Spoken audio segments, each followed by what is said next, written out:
digamos, a situaciones extremas, medidas extremas, es que renuncie la presidenta de la República, renuncie el presidente del Congreso, elijamos dentro del Congreso a alguien de consenso que lidere un periodo de transición democrática en este adelanto de elecciones que ya hasta el día de hoy en primera votación tiene fecha, falta una segunda votación para ratificarlo, y podamos de alguna manera generar o avanzar o ir en camino quizá a un pacto social que reconcilie las regiones con la capital, porque en estos momentos las regiones son las más desabastecidas frente a la crisis internacional, son las que en menos acceso tienen a servicios básicos, que es una demanda inmediata que debiera también estar dialogándose en paralelo con las reformas de fondo. Y yo personalmente, como diputada, como congresista, debo admitir que la confianza en el Congreso se nos ha ido desvaneciendo. Es decir, la esperanza es más corta. No sentimos que en este año y medio que nos queda, ya aprobada la primera votación del adelanto de elecciones, podamos hacer reformas o nos comprometamos de la boca hacia afuera a hacer reformas constitucionales, políticas, electorales, para que este adelanto de elección tenga una mejor oferta política. Y no confiamos en que las reformas que se hagan en este tiempo puedan solucionarlo, pero ojalá ahí, en esa transición, puedan los partidos políticos, como decimos aquí, una expresión, ponerse las pilas, las organizaciones sociales confluir en una candidatura que pueda representarlas, pero sí reconociendo que tenemos, particularmente dentro del espectro político, una derecha que no está dispuesta a ceder, como países hermanos como Chile en algún momento de estallido o alta conflictividad social han hecho. Aquí la derecha no cede ni un milímetro y esa polarización lamentablemente no nos deja avanzar hacia ese camino que propongo. Ojalá que cambie, ¿no? Sí. Diputada, ¿cómo se explica más allá de la persona misma del expresidente Castillo, pero él en algún momento visto desde afuera, corrígeme usted si lo estoy describiendo mal, parecía representar la esperanza y de alguna manera la revancha de provincias, de regiones postergadas en relación a la hegemonía limeña, ¿no? Y precisamente uno ve, vamos a decirlo así, en la periferia, en la gigantesca periferia de ese gran territorio peruano, donde más se ha resentido lo que ha pasado. ¿Cómo explica eso, no? De que mientras más lejos se está de Lima, menos identificada parece estar la gente con la institucionalidad. Si es que dije algo que no es, usted, por favor, corríjame con toda libertad.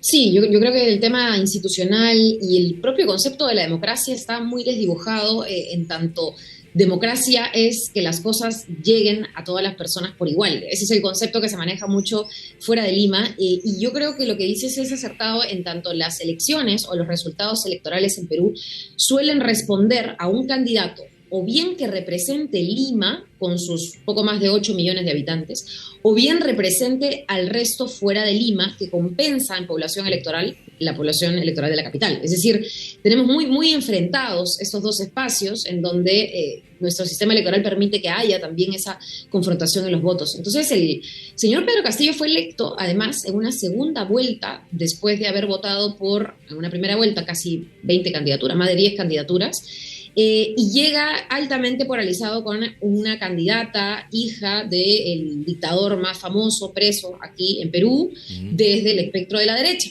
Pedro Castillo era una persona que, además de venir de regiones, no de la capital, además de ser un maestro, agricultor, de origen campesino, etcétera, es una persona con mucha mística alrededor de su figura, y que además es apoyado por las candidaturas que no llegaron a el margen de votación en primera. Entre ellas mi candidata presidencial, Verónica Mendoza, que es una líder cusqueña, también de regiones aquí, que endosa un poco o que llama al voto al señor Castillo, quien te habla, ha hecho particularmente campaña en la segunda vuelta ya para que esta diferencia crezca, para que el señor Castillo obtenga la mayor cantidad de votos, y se instala un gobierno que trata de recoger todas esas diversidades dentro de la izquierda que se plegaron a una sola candidatura.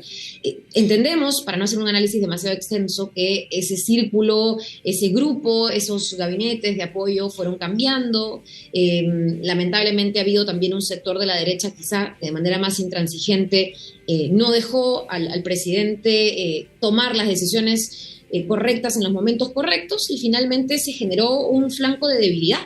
El señor presidente dejó de tener un partido político en medio de una crisis en donde el Congreso confrontaba, lo atacaba, hacía reformas. Acá se habla, por ejemplo, de dictadura parlamentaria o de un parlamentarismo excesivo en todas las reformas que se han hecho en este año y medio de gestión desde que fuimos elegidos. Y el señor Castillo, en medio de eso, renuncia a su partido, su bancada dentro del Congreso se fracciona en 3, si no me equivoco, y ahora tenemos unas 11, 12, si no más, bancadas dentro del Congreso que cada una responde a situaciones y a contextos particulares, pero no a políticas, digamos, integrales, entonces, o a un sentimiento que tenga pues cierta predictibilidad. Entonces nosotros sí, para resumirte este año y medio de lo que ha sucedido antes de la vacancia, antes de la asunción de la señora Dina Boluarte, consideramos que esa debilidad institucional ha permitido que no exista un presidente dentro de los que has nombrado que tenga la fortaleza para, mira, en los últimos 6 años, aguantar un periodo. Entonces sí hay ahí un problema latente que si no corregimos a través de reformas que yo no sé si este Congreso logre hacer, pues vamos a tener que repetir un poco el círculo, ¿no? Sí, estamos conversando con la diputada Sigrid Bazán. Diputada, hemos visto de repente elecciones muy reñidas en Perú, candidatos que en las formas aparecen muy confrontados, pero si uno lo mira en la perspectiva larga, todos parecen compartir lo más importante, que es una mirada común sobre el modelo económico, sobre el modelo de sociedad.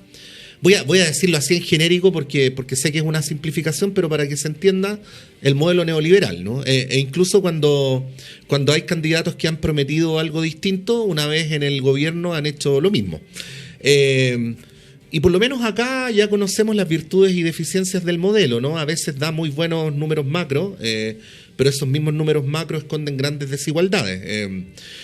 Yo no me voy a atribuir, diputada, la característica de conocedor de Perú, lo he recorrido muchas veces como turista, no más que eso, pero uno se da cuenta en la calle que las desigualdades son gigantescas, ¿no?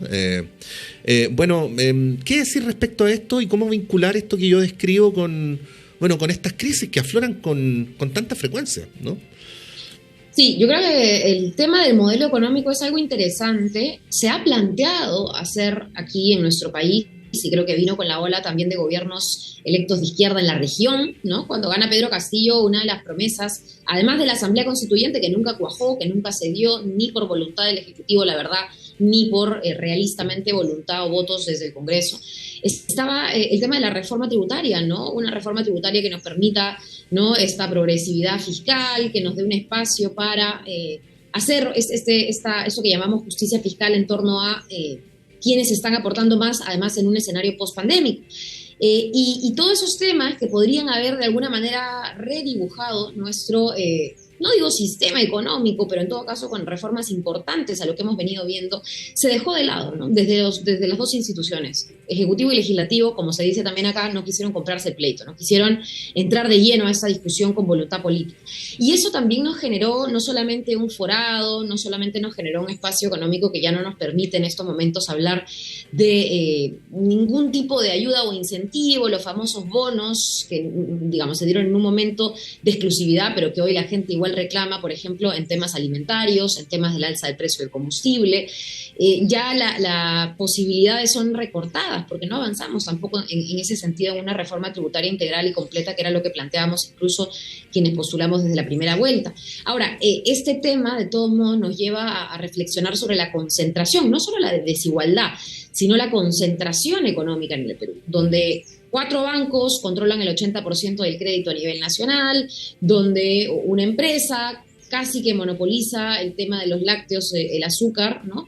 Y donde tenemos así diversos grupos de poder. Ahora mi despacho está presentando algunas iniciativas legislativas para intentar por lo menos problematizar el hecho de que hoy las aseguradoras de salud son las dueñas de las clínicas de salud, son las dueñas de los bancos, y finalmente es un círculo vicioso, una puerta a que se cometan diversos abusos con las personas en materia de algo que es un derecho fundamental, como es la salud pública. Entonces, en ese sentido, creemos que ahí no se ha avanzado y que el debate político está muy, muy lejano de las cosas atendibles, materialmente más cercanas a la gente, y ese también ha provocado un divorcio.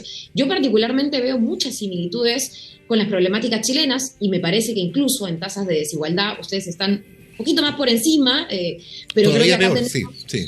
Sí. Entonces tenemos aquí de repente hay un tema social que no se ha trabajado tanto como para llegar a que este reclamo se materialice, cuaje, sea canalizado institucionalmente como corresponda, y estamos en medio de eso enfrentándonos a toda la protesta social que vivimos. Y si puedo mencionar, sí, quizá una diferencia también importantísima en este debate es, a mí me ha sorprendido en mi país, y lo digo con mucho dolor también hacia afuera, el poco respeto, el poco valor y lo poco que consideramos la vida acá.